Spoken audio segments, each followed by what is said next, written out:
If you're somebody who's like, I write or I want to write fiction, in my case, particularly fiction, to make money, to live on, to pay bills with, you don't get writer's block.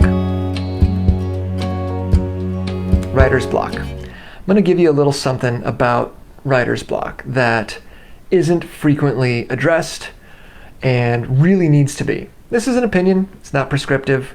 It's just what I think. It's just what I've learned over the last decade and a half or so that I've been doing this. Before we address your writer's block, we have to address what kind of writer you are. And not even what kind of writer, but what kind of writing you do, and really more specifically than that, where do you want your career to go? If you are currently at the hobbyist level, meaning you love writing and it's so much fun and you've got all these characters and you go online and you make maps and character drawings and all this kind of stuff and you post on your favorite website and share all your exciting stuff, great. Cool. And today you just got stuck, so you found yourself on the internet looking up how do I fight writer's block, and you found this particular video, great. You found this particular audio, great. Or this particular text, great. Good for you. That's awesome. We will talk about the techniques you need to employ in order to get through your writer's block, because there are many. If, on the other hand, you are a writer or an author who fully intends to get paid for your work, whether that's at a full-time level or just part-time or just a little side cash, to buy some groceries or go out to the movies or whatever it is, that's a very different thing. And we have to address writer's block from very different places depending on which of those two broad categories you fit into. Because here's the reality. If you're in the second camp, if you're somebody who's like, I write or I want to write fiction, in my case, particularly fiction, to make money, to live on, to pay bills with, you don't get writer's block. That's the short version. There's your answer. You don't get writer's block. You don't have the luxury for writer's block. Whether you are doing the traditional route, like I did at first, if you're somebody who's like, I write or I want to write fiction, in my case, particularly fiction, to make money, to live on, to pay bills with, you don't get writer's block. That's the short version. There's your answer. You don't get writer's block. You don't have the luxury for writer's block. Whether you are doing the traditional route, like I did at first, or you're going the indie route, which I'm doing currently, or the hybrid route, which is a little bit of both. Either way, you're doing it at the professional level in exchange for funds, whether that's coming from Penguin Random House in the form of an advance and royalties, or whether that's coming from Amazon as the form of royalties on your Kindle, or whether that's coming from any number of other sources, Kickstarter, Draft to Digital, all these other different places that are paying you for your fiction. You are a professional writer. You don't get writer's block. You don't have the luxury of writer's block. Now you may get, as my friend Michael Stackpole once said, you may get project block. That happens. You might be working on a project and get stuck for a second where things just aren't firing on all cylinders. Cool. What's the solution to that? You go to another project. I'm trying to imagine, most of my writer friends who are in the indie world of things in some capacity have more than one project going at any one time for just such an occasion. Like maybe my urban fantasy just isn't working for me this morning. I'm going to shift over to my YA romance or my, whatever, however your pen names break out, right? But there's always more than one project for those of us who are in the indie space, the independent publishing space. A little bit different generally for those in the traditional space. If you're doing a book a year and you kind of know where things are headed with your editor and with your publishing house, that's a little bit different. But even then, I know for me, when I was in traditional publishing, I had still had more than one project going because you don't know which one's going to sell. You don't know which one your agent is going to be able to pitch and it's going to land you that next contract, right? Or I guess in some cases, you're already under contract for books 2, 3, 4, 5, whatever in your series, so you're probably focused on that, but my guess is even those very, very few authors who are in that boat or in that capacity right now, probably have other side stories going on, if for no other reason than they need a break from the monotony of working on that series that they have to turn into their editor. In any case, you're a professional. You are expected to turn over fiction for your audience.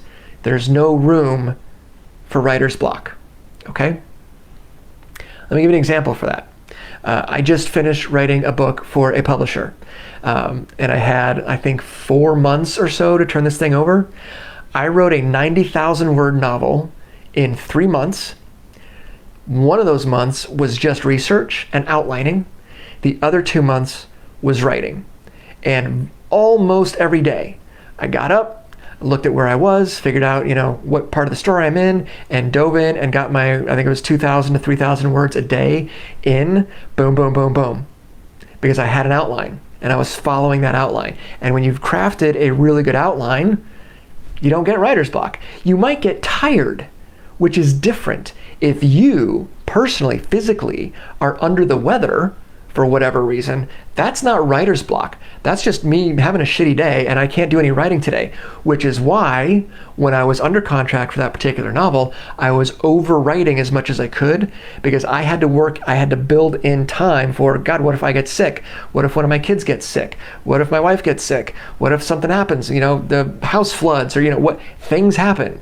Things go wrong, so I'm going to overwrite as much as I can when I'm in that zone, when I don't have writer's block, so that I can buy myself a couple of extra days of not having to write, because I didn't write every day. That's a myth as far as I'm concerned, the whole writing every day thing, total myth. You can discard it. If it works for you, great. For me, I don't write every day. I have other stuff I need to get done. No big deal. But that's how I did that. I outlined first, made sure the structure was sound, and then wrote like hell for 2 straight months. So there was no room for writer's block. And I think I got it in under deadline by, I think, a week. I beat my deadline by a week. So I'm pretty proud of that. But there was no room for writer's block, okay? That's the first thing I need you to understand about how to battle writer's block, is you can't get it if you're a professional. You have deadlines. You have to meet them. That's it. Okay. So now let's talk about the more fun side. What if you're just working on something? Maybe you're a pantser. You might still be an apprentice writer. You haven't pulled the trigger, so to speak, on launching your own independent or traditional career just yet, and you're still messing around with a bunch of different ideas, and you get writer's block. Okay, that's a totally different subject. In that case, when you're just stuck, there's a couple of things I always recommend to my students. The first is get out of your space. You probably, most likely, if you're like most other writers I've met, you have a space that you like to work in. This is mine, one of mine. I actually work in this space, and then my other favorite place to work is at the kitchen table on a laptop. Sometimes I will work at a coffee shop. I haven't done that in a long time. We'll talk about that more in a second, but you probably have a space that you typically write, okay? I think that's a good thing. I think having a set space a set space and a set time to go to work is good, because it kind of cues your body and your brain like, oh, 9 a.m. Wednesday, it's time to write. And you start kind of getting into that habit, and the words tend to come more readily if you're on some kind of schedule. Now, like I said a minute ago, if you can and you do write something every day, good for you. That's a great thing. Not belittling that at all. But a lot of us just can't. We don't have the bandwidth. We don't have the time. Cool. But you figure out when is best for you. I used to write late at night. I now write early in the morning. That's just generally, like right now as I'm recording this, it's 1:30 in the afternoon. Forget about it. I can do a video. I cannot write fresh fiction at 1:30 in the afternoon. Not happening. So you figure out your best time and your best place, and you stick with it. Build that routine. I think routine can be one of the best ways to battle writer's block. Or the flip side of that coin is get out of your space. The routine isn't working for you. You need somewhere new to go. Go hit the library. Go somewhere outside if you can. Go to a park and sit at a park bench and start writing. Coffee shop, whatever. A different room in your house, a different position in your house. Change up your office if that's what you need to do. But get a different visual and sensory perspective. That can often sort of kickstart the writer's block and move that log jam. Just gives you some fresh input. Can be really, really good for you. That's number 2. Number 3, like I said earlier, is an outline. If you have a solid outline, a good structure, then you don't have to worry about writer's block as much, because now you're just, I don't want to say you're painting by numbers necessarily, but you know what's next. The other advantage, I think, to this is in your outline, if you're getting to a place in the outline where you're like, I'm just not excited about this scene, then probably there's something structurally wrong with the story to begin with, right? If you're not looking forward to the scene, if you're like, oh, I've got to write that one scene, like, well, then why is it in there? Because I guarantee if you're not excited about it, it will show in the writing, and then it will show to your readers. And your readers, they might not be able to identify it as such, but they'll feel it. You're a reader, you felt it, like the middle is just, it's sagging, it's not happening. Probably the writer just wasn't into that piece, and they were trying to get to the good scene, right? Well, then get to the good scene, which would be number 4, I think on number 4, get to the good scene. What's the good scene? What's the thing that you are really excited to write? There is no rule whatsoever that says you have to write in order, whether you're a pantser or a plotter. It doesn't matter. You write in whatever order suits you. So if you're excited about that fight scene that's coming up, cool, go write that fight scene, man. Or you're really excited about that romance scene, great, go write that. Whatever. If there's something exciting coming up, go ahead and write it. You can always change it or get rid of it later.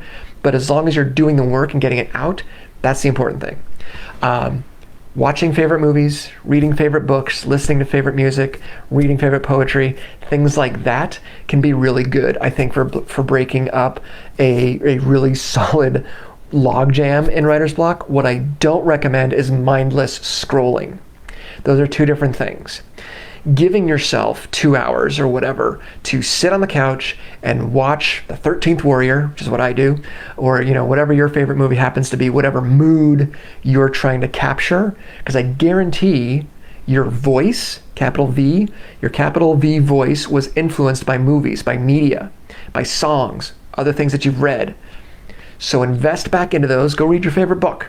Take an hour, make your favorite food, sit down, relax, get your comfy chair going, and get back into the thing that led you to today.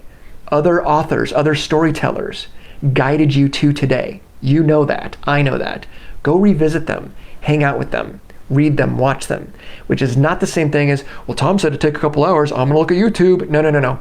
Don't go to YouTube. Don't go to TikTok. Don't go to any of these places. Don't mindlessly scroll and call it work. That's not work. You know it and I know it.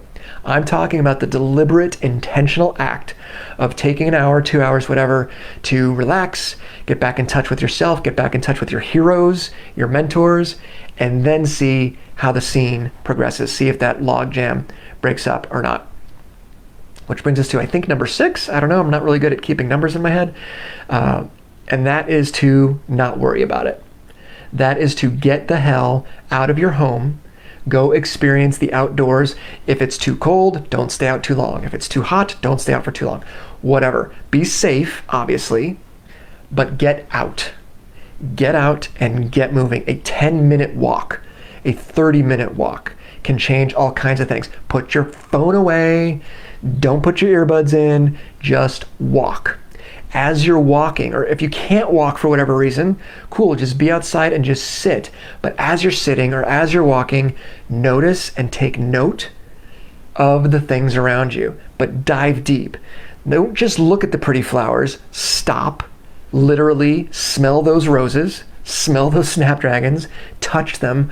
What does it remind you of? Listen to them.